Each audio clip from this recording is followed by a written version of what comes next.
Well, good evening. Good evening, Miss Ellis. Welcome to, I'm sorry. Oh, go ahead. Oh, welcome to NAAGA's interview process for Sharpshooter. This is our digital magazine that we send out, our digital newsletter that we send out to our 45,000 members. And I wanted to interview you because I believe you are NAAGA's eldest member. And I wanted to just let everyone know who you are and celebrate you. Thank you. You're welcome. First, let's start off by giving everyone your full name. Bertha McGaskey Ellis. Awesome. Where were you born? Beg pardon? Where were you born? Where? Yes, ma'am. In Natchitoches, Louisiana. Woo, all right. Awesome, awesome, awesome. So let's see, you are 88, ma'am? I am 88, young. Yes, you are. And what month is your birthday? December 26th. Okay, wow. I'll be 89. How about that? That is incredible. That's so incredible. Did you grow up with guns in the home when you were? Yes. My dad was a farmer and a huntsman, and we had guns in the house, but the ladies, it was more or less the men who did the use of the guns. Yes, ma'am. Was it mainly for hunting or was it also for protection? Mainly for hunting. Okay, awesome. So what was I guess, the climate or the feel of guns in the home? Was it something where the children don't ever touch it, or guns are great, let me show you how to shoot it? What was the climate like in your home? It was more or less like that. It was a male dominated thing with guns, and ladies did not, play around with the guns, or they had no interest in guns. Okay. Well, how old were you when you first fired a gun? I must have been in my 30s. Oh, okay. Was it where was it? Was it at a range or at someone's I grew up in a rural area, and it just so happened I had gotten married, and we'd gone visiting my parents back in the country. Yes. And so my husband carried his pistol, and he wanted me to, and I fired it then. Okay, wonderful. Well, how did you get involved with NAAGA? Okay, my daughter heard it on the a show. Yes. Radio. XM radio. Okay. And Joe Madison. Joe Madison. Oh, wonderful. Yes, and so she inquired about it and got my brother involved in it, and Phil Smith also. That's who I heard on Joe Madison. Yeah, I heard Phil Smith talking about it on Joe Madison. So my daughter really wanted to know more about it, because we didn't know there was a Black Gun Association. Yes, or organization. So she reached out to him, and then he let her know that there was a need of a chapter in Dallas, and she was interested, she and my son, in setting up a chapter. Okay. Well, I had become interested after my husband passed away. I said, I need me some protection when I'm traveling on the highway and when I'm home by myself. So I said, I'm going to go with you and learn how to fire an arm. So that's how I got involved in it. Oh, wonderful. So how long have you and your daughter Sharon been a member of NAAGA? Do you know?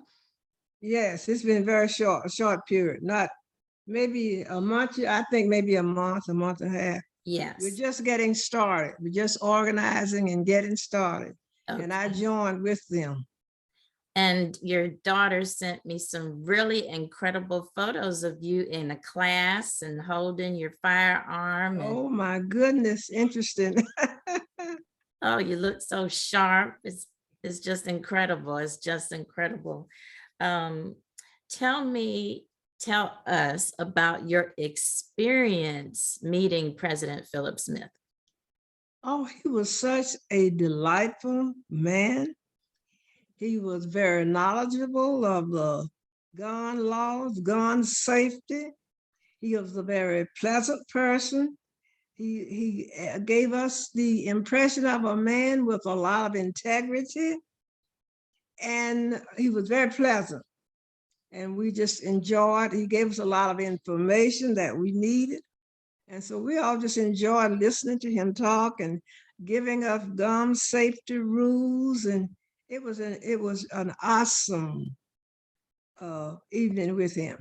Wonderful, wonderful. I did want to touch upon something that's a little sensitive. The recent Buffalo shooting at the grocery store. Unfortunately, most of the victims were senior citizens, African-American senior citizens. And that's partially why when your photo with President Smith popped up on my desk, it prompted me to really want to reach out to you so we could touch upon that briefly and discuss your feelings about it. And also if there's any advice you would have for seniors, because what we would like for our chapters all around the country. Some people don't know we have over 100 chapters all over the United States. Great. Yes, and we have them in all major urban cities. We really want to do community outreach to our seniors because we feel that they should understand that they have every right to exercise their Second Amendment rights and to defend themselves. And that shooter saw our people as a target, and it was very unfortunate. So what is your opinion on some things? Of course, I was very saddened to hear of such a tragic thing. And my first thought was, had some of those senior citizens, or had somebody, not necessarily senior citizen, but maybe somebody, man or woman, in that audience or in that store could have had a firearm, they could have saved some more lives. Yes, ma'am. That is my thought. I think they could have helped to subdue that shooter. Yes, ma'am. So that's why I think it's so important that we all become involved in learning how to handle a firearm. Yes, ma'am. What would you say to someone who's in their 60s, 70s, 80s, and they say, I'm too old. I can't do this. This is not for me. Well, I became involved because I thought maybe if they would see me, it would inspire some other older people, like you say, 60s, 40s, 50s, Yes. 80s, 90s, if possible. Yes. To learn how to use a firearm, to learn the safety of it, because we learned so much about safety from the weekend that we spent with Tim. A lot of things that we didn't know about and how to handle it, how to load it. So I said, well, maybe if I would join, I might inspire some others to join, some more of my friends. And maybe if some of them just know that, as you said, I am a part of. If this lady is 88 and she can become involved in something like that, and I'm 50 and 60 years old, there's no reason why I can't do this. And I thought it was so important that I do what I can to encourage other women, other men, whatever the case might be, to join up and learn the firearm safety and how to use it. Yes, ma'am. I'm so excited to hear that. A lot of people don't know that the National African American Gun Association, we focus on firearms training and education. It is not enough to be able to own a firearm. One must understand the laws in their state, in their county. If they travel, they need to understand the laws in that state of which where they're going to travel. And by the way, you also mentioned a man named Tim. I'd like to let our viewers know that Tim, you're referring to Tim Blackwell, who is the president of our Lawton, Oklahoma chapter, and he is also one of our regional directors. So if anyone would like to get in touch and they live in the southwestern region of the United States, Tim would be our regional director. And you're down in Dallas, right? And I tell you, Tim and Katharin our hats off to them. They were awesome with our training. They were so interesting. They had so much patience with us. For an example, it had been years since I'd even put my hand on a firearm, and I was just frightened to death. But they stood right with me and worked me right through firing it for my first time in that many years. They were so patient. They were so kind. They were so thorough. I tell you, you couldn't ask for better persons to train you than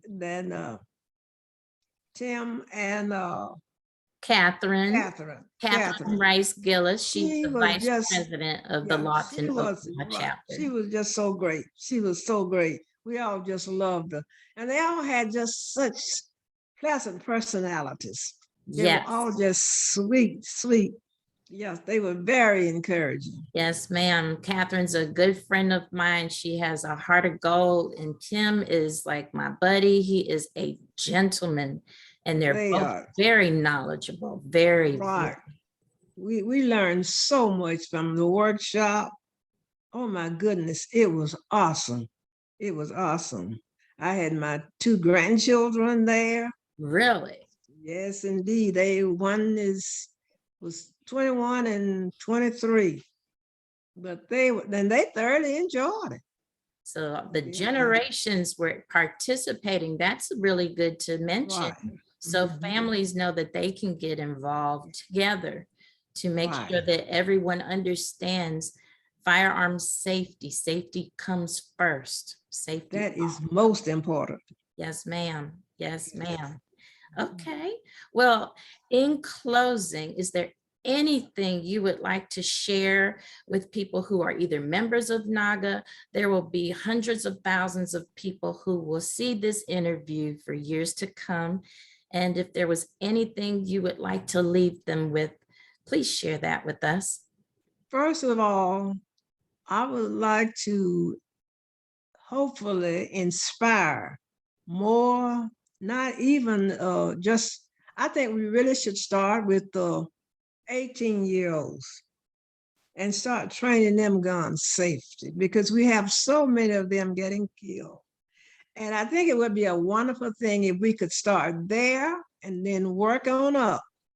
And if they could get the same kind of, get into one of the same workshops that I was in, they would learn so much about gun safety. And I just hope that I can encourage so many people, so many more. I understand it's a large group, but we could double that number. We could triple that number and have them to learn as much as they can. You can't, learning is a continuous process. So therefore, you can never learn too much. And Yeah. you can always learn something new. So, for an example, for myself, I'm 88 and I've learned so much about gun safety that I didn't know until I went to the workshop. So it's my desire and my hope that we can just get so many more people involved in this. and that they will take it very serious, take it as serious as I'm taking it, and try to learn as much as they can about gun safety. And then don't hide it, share it with someone else, which will be very important, what you all are doing. And I want to thank you so much for the interview.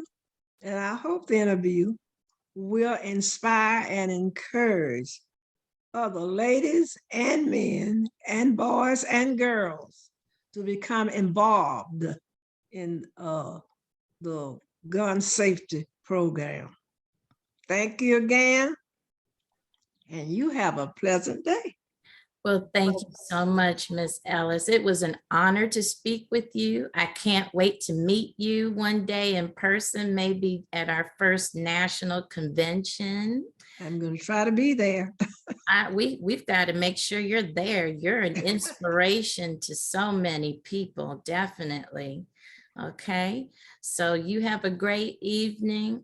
Send my love to your family. I certainly will. Indeed, indeed. If you need anything, we're here for you. President Smith is here for you. All right, you take care. Okay, thanks a bunch. You're welcome. You're welcome. Bye-bye. Goodbye.